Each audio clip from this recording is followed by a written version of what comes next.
और मैं मानता नहीं कोई लिबरलाइजेशन चल रहा है, एक्चुअली ये रिकॉलोनाइजेशन का एक दूसरा प्रोसेस चल रहा है।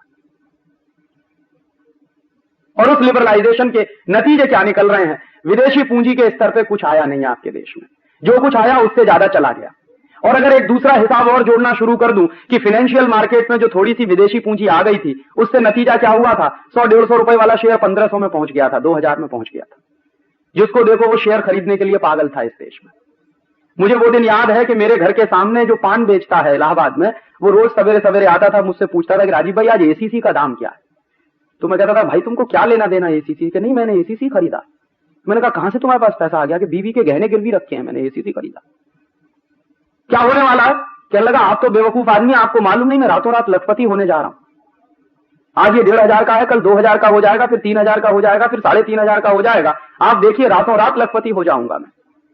और ऐसे हिंदुस्तान में बहुत इंटेलिजेंट लोग थे जिन्होंने अपनी फैक्ट्रियां बंद करके शेयर बाजार में पैसा लगा दिया, जिन्होंने बीवी के गहने गिरवी रख के शेयर बाजार में पैसा लगा दिया, जिन्होंने मारुति की कार गिरवी रख के शेयर बाजार में पैसा लगा दिया। और मनमोहन सिंह उस समय चिल्ला रहे थे कि देखिए ग्लोबलाइजेशन का नतीजा निकल रहा है, इकोनॉमी बूम कर रही है, माने शेयरों के दाम बढ़ रहे हैं। तो मनमोहन सिंह कहते थे कि इकोनॉमी बूम कर रही है।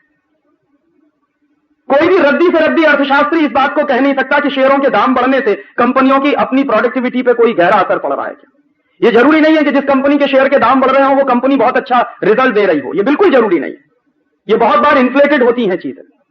लेकिन मनमोहन सिंह जैसा आदमी जब पार्लियामेंट में यह तर्क देता था कि देखिए मैंने जो लिबरलाइजेशन किया, जो ग्लोबलाइजेशन किया, उससे शेयर बाजार में इतना तेज उछाल आया है, एक दिन पता चला कि बुलबुला फट गया, गुब्बारे में जितनी हवा भरी थी वो सब फट गई। तो पता चला कि 2500-3000 पे बिकने वाला शेयर जमीन पे आके गिरा 100 रुपए में, 150 रुपए में, 200 रुपए में, कोई खरीदने को तैयार नहीं। हिंदुस्तान की पार्लियामेंट ने एक कमेटी बताई, पार्लियामेंट्री कमेटी बिठाई गई रामनिवास मिर्धा की अध्यक्षता में। उन्होंने काम किया, 2-3 महीने में रिपोर्ट आई कि ये जो विदेशी पूंजी को हमने छोड़ दिया शेयर बाजार में आने के लिए, वो जो खोल दिया हमने शेयर बाजार में आने के लिए, उसी का नतीजा निकला कि उन्होंने पहले शेयरों के दाम बढ़ा दिए और हिंदुस्तान के लोगों ने क्या किया कि अपने खून पसीने की कमाई को शेयर बाजार में झोंक दिया ले जाके। फिर जब उनको जरूरत पड़ी तो यहां से लेकर उड़ गए, तो पता चला जमीन पे आके हम गिरे। कमेटी की फाइंडिंग्स है, ये मेरी नहीं, कि हिंदुस्तान में विदेशी पूंजी निवेशकों ने कुछ हजार करोड़ रुपए इन्वेस्ट करके हिंदुस्तान के लोगों का 70,000 करोड़ लूट लिया। इतनी बड़ी डकैती आपके देश में पड़ गई और आपने किसी ने एफआईआर तक दर्ज नहीं कराई। और बड़े बड़े इंटेलिजेंट लोग जो अपने आप को 30 मारखा कहते थे, जो कहते थे कि शेयर बाजार की नब्ज तो हमारी टिप्स पे रखी हुई है, वो सब मुंह छुपा के पता नहीं कहां दुबक गए, नजर नहीं आते। इसी देश में हुआ ग्लोबलाइजेशन और लिबरलाइजेशन के नाम पर कि एक एक कंपनी आई जिसने 400 करोड़ मार्केट से उठा लिया, पता चला कि वो कंपनी आज कहीं है भी नहीं। जिस कंपनी ने कभी नट बोल्ट नहीं बनाया, जिन्होंने कभी प्रोडक्शन के क्षेत्र में कोई एक नए पैसे का काम नहीं किया, वो आए और मार्केट से 420 करोड़ उठा ले गए, कोई 480 करोड़ उठा ले गया, कोई 500 करोड़ उठा ले गया, कोई 1000 करोड़ उठा ले। माने लूट की खुली छूट मची हुई थी, कोई कानून नहीं था, कोई रोक नहीं थी, कोई गाइडलाइंस नहीं थी। मनमोहन सिंह साहब यही चिल्ला रहे थे कि देखिए इकोनॉमी में तरक्की हो रही है इस देश में। मालूम नहीं था कि इस देश के लोगों की जेब काटी जा रही है। और अंत में पता चला कि हमको जो नुकसान हुआ है वो कितना हुआ है। देश के लोगों के खून पसीने की कमाई का 70,000 करोड़ रुपया डूब गया इस शेयर बाजार। जो वापस आएगा किसी को कुछ पता नहीं। और मैं पूछता हूं कि ऐसे समय में मनमोहन सिंह को लाके चौराहे पे कम से कम 2-4 बातें पूछ तो लेनी चाहिए कि एक जमाने में आप चिल्लाया करते थे पार्लियामेंट के अंदर कि देखिए ये मेरे लिबरलाइजेशन का कमाल है कि शेयर बाजार चल रहा है, फिर क्या हुआ इसमें, क्यों डूब गया 70,000 करोड़ रुपया, कौन जिम्मेदार है इसका? किसी की अकाउंटेबिलिटी बनती है कि नहीं इस देश में? किसी की अकाउंटेबिलिटी नहीं बनी। और उसी कमेटी ने जो रिकमेंडेशंस किए थे मनमोहन सिंह को कि ये सारा तमाशा सिटी बैंक के इशारे पर हुआ, हर्षद मेहता तो उसमें सिर्फ एक कठपुतली की तरह से काम करता रहा।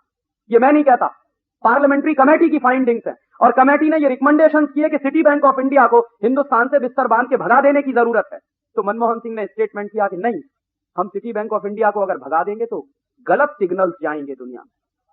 माने चोर को चोर नहीं कह सकते हम, डकैत को डकैत नहीं कह सकते हम, क्योंकि हमारे सिग्नल्स गलत चले जाएंगे। कौन सा देश है ये और कौन सा फाइनेंस मिनिस्टर इस देश को रूल करता है?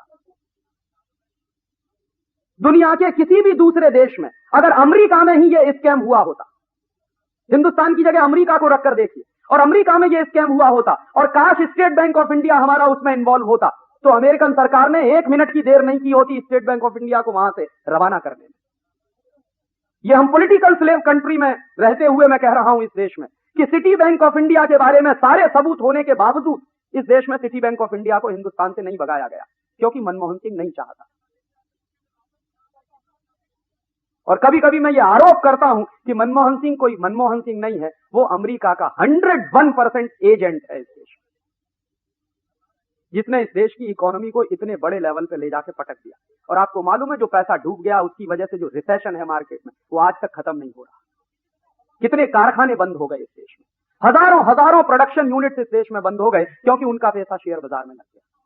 मैं मेरे उत्तर प्रदेश के बारे में बात करता हूं।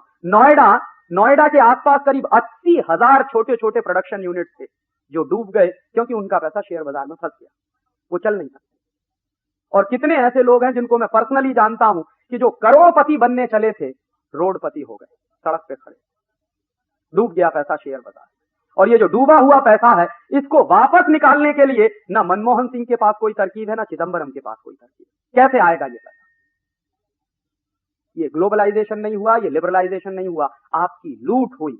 लूट होने के तरीके बदलते रहते हैं। पहले ईस्ट इंडिया कंपनी आती थी, अंग्रेज आते थे तो बंदूक और तलवार के दम पे लूट कर ले जाते थे आपके यहां। और अब तरीका बदल दिया है, ग्लोबलाइजेशन और लिबरलाइजेशन के नाम पर आते हैं और आपके देश से 70,000 करोड़ लूट कर ले जाते हैं और आप खामोशी के साथ बैठे बैठे देख रहे हैं। पता नहीं कब हर्षद मेहता को इस देश में फांसी की सजा मिलेगी, मुझे मालूम नहीं, पता नहीं कब मिलेगी।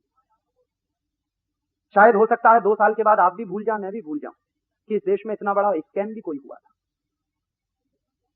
और आप देख लीजिए, जब से ग्लोबलाइजेशन और लिबरलाइजेशन है तो ये स्कैम का ही है हिस्सा। जिसको आप ग्लोबलाइजेशन कहते हैं वो स्कैम का ही एक दूसरा हिस्सा।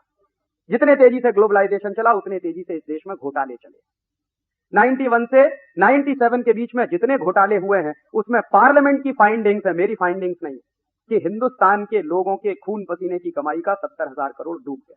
ये वो क्या, तो 20,000 करोड़ आया और 70,000 करोड़ हमारा डूब गया। ये है ग्लोबलाइजेशन का असली पिक्चर। कोई पूंजी वहां से आ नहीं रही है, आपका लूट करके आपके देश से ले जा